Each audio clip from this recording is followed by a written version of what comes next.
என்னது தமிழக வெற்றி கழகம் தூய சக்தி கிடையாதா? இவங்களும் மத்த கட்சி மாதிரி தானா? என்னப்பா ஓவரா பில்டப் எல்லாம் கொடுத்தீங்க, நீங்களும் இப்படி பண்ணுவீங்கன்னு நினைச்சு கூட பார்க்கல அப்படிங்கிற மாதிரி தான் மக்கள் இப்ப முழிச்சிட்டு இருக்காங்க. என்ன காரணம் தெரியுமா? இப்போ தமிழக வெற்றி கழக தலைவரும் முதலமைச்சருமான விஜய் என்ன சொன்னாரு? இந்த தேர்தல்ல தமிழக வெற்றி கழகம் சார்பில் ஒத்த பைசா கொடுக்காம இத்தனை தொகுதிகளை வின் பண்ணி காட்டியிருக்கும் அப்படின்ற மாதிரி மார்த்தட்டி பெருமையா சொன்னாரு.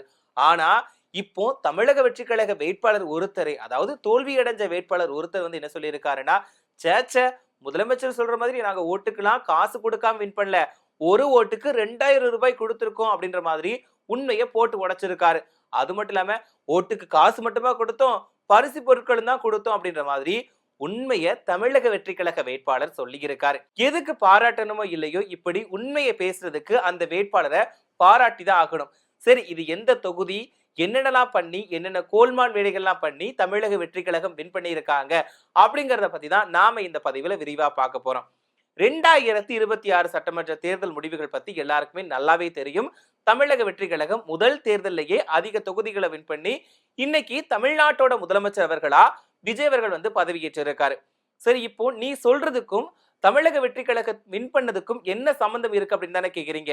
எஸ், அதாவது சேலம் மேற்கு தொகுதியில தமிழக வெற்றி கழகம் சார்பில் போட்டியிட்ட வேட்பாளர் லட்சுமணன், இவர் வந்து ஒரு ஓட்டுக்கு 2000 ரூபாய் கொடுத்துதான் வின் பண்ணிருக்காரு அப்படின்னு ஓமலூர் தொகுதியில போட்டியிட்டு தோல்வி அடைஞ்ச தமிழக வெற்றி கழக வேட்பாளர் அதிகமான் வந்து ஒரு குண்டை தூக்கி போட்டிருக்காரு. என்ன சொல்லியிருக்காரு அப்படின்னு பாத்தீங்கன்னா, சேலம் மேற்கு தொகுதியில தேர்தல் சமயத்துல லட்சுமணன் அவர்கள் ஒரு ஓட்டுக்கு 2000 ரூபாய் கொடுத்திருக்காரு. அவர் அந்த 2000 ரூபாய் காசு கொடுக்கலனா நானுமே என்னோட தொகுதியில வின் பண்ணிருப்பேன். ஏன் தெரியுமா? அவரு அந்த தொகுதியில காசு கொடுத்தது என்னோட தொகுதி மக்களுக்கு தெரிஞ்சிடுச்சு. சோ இதனால என்னோட தொகுதி மக்கள் அவங்க மட்டும் காசு கொடுக்கறாங்க, இவர் ஏன் காசு தரல அப்படின்ற கோவத்துல தான் எனக்கு ஓட்டு போடல. ஒருவேளை அப்படி ஓட்டுகள் எனக்கு வந்திருந்ததுன்னா 6000ல இருந்து 10,000 வாக்குகள் எனக்கு அதிகமா வந்திருக்கும், நானுமே வின் பண்ணிருப்பேன் அப்படின்னு அதிகமான் வந்து சொல்லியிருக்காரு. ஏற்கனவே தமிழக வெற்றி கழகம் மேல நிறைய குற்றச்சாட்டுகள் தொடர்ந்து வந்துகிட்டு இருக்கு. என்னன்னா அந்த அமைச்சர்கள் வந்து மாறி மாறி பேசுறதும், என்ன பேசுறோம் ஏது பேசுறோம்னு தெரியாம உளறதுமா தான் இருந்துகிட்டு இருக்குது. இப்ப பொறுத்த வரைக்கும் தமிழக வெற்றி கழகம் மேல ஒரு உண்மையான நிலைப்பாடு மக்கள் மத்தியில இல்ல அப்படின்னு தான் சொல்லணும். விஜய் அவர்களுமே மக்களுக்கு தேவையான, மக்களுக்கு என்னென்னலாம் தேவை அப்படின்ற ஒரு நலத்திட்டங்களை பத்தி பேச மாட்டாரு.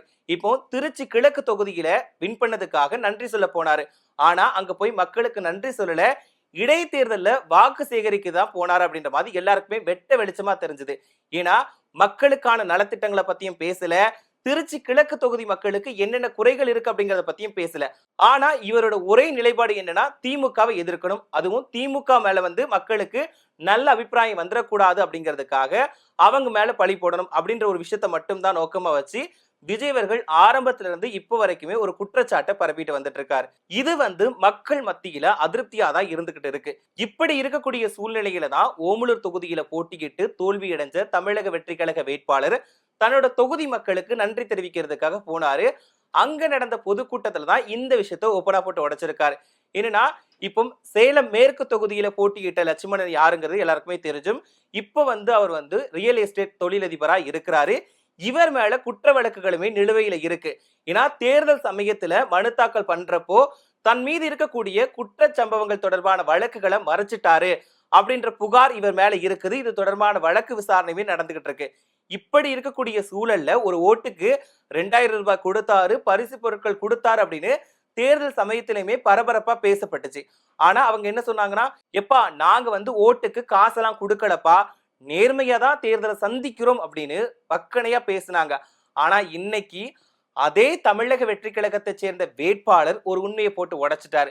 நீங்க நினைக்கிற மாதிரி நாங்க ஒன்னும் தூய சக்தி கிடையாதுப்பா, நாங்களுமே ஓட்டுக்கு காசு கொடுத்தோம், பரிசு பொருட்கள் கொடுத்தோம், அதனாலதான் வின் பண்ணிருக்காரு அப்படின்னு போட்டு உடைச்சிட்டாரு.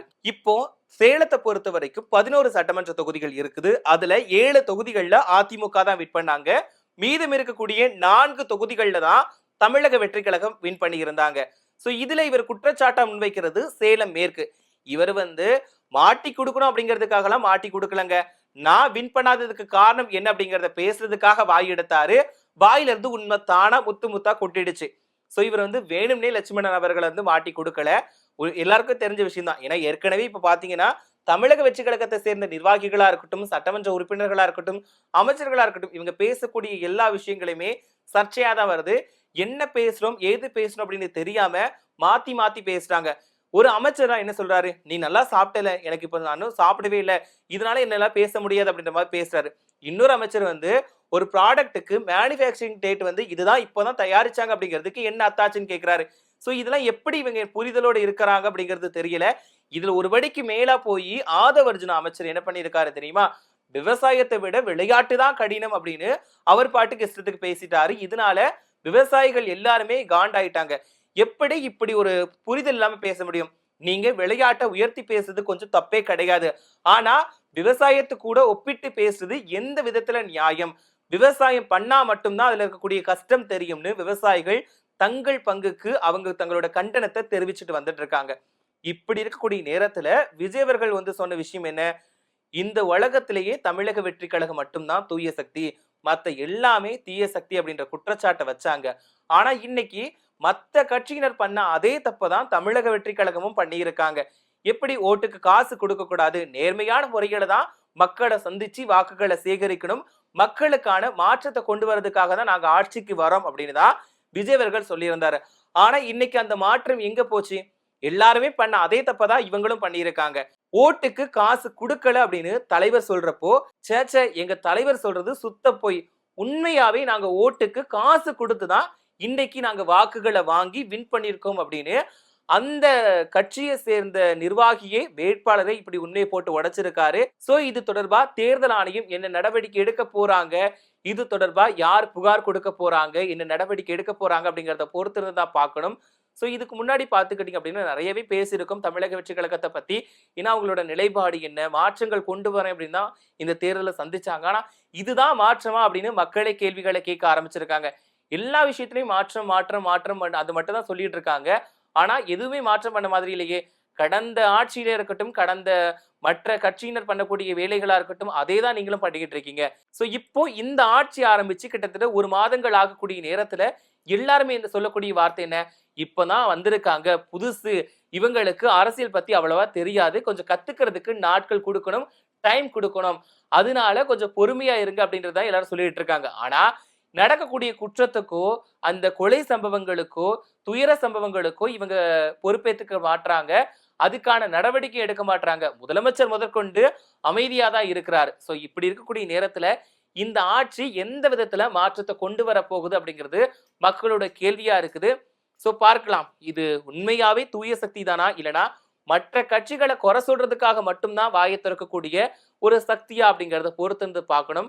சோ மக்களுக்கான வேலைகள்ல இவங்க ஈடுபட்டா மட்டும்தான் இனி வரக்கூடிய காலங்கள்ல மக்கள் மத்தியில இந்த கட்சிக்கு ஒரு ஆதரவு இருக்கும். ஏற்கனவே நாளுக்கு நாள் அதிருப்தி மட்டும்தான் நிலவிட்டு வருது. இஷ்டத்துக்கு பேசுறதா இருக்கட்டும், இஷ்டத்துக்கு பண்றதா இருக்கட்டும், அது மட்டும் இல்லாம இப்போ உண்மையான விஷயம் ஓட்டுக்கு காசு கொடுத்துதான் வின் பண்ணிருக்காங்க அப்படிங்கிறது தெரிய வந்துடுச்சு. சோ வரக்கூடிய காலங்கள்ல இன்னும் என்னென்ன உண்மைகள்லாம் வெளிவர போகுது அப்படிங்கறத பொறுத்து தான் பார்க்கணும். சோ இதை பத்தி நீங்க என்ன நினைக்கிறீங்க அப்படின்ற கருத்துக்களை மறக்காம கமெண்ட்ல சொல்லிடுங்க.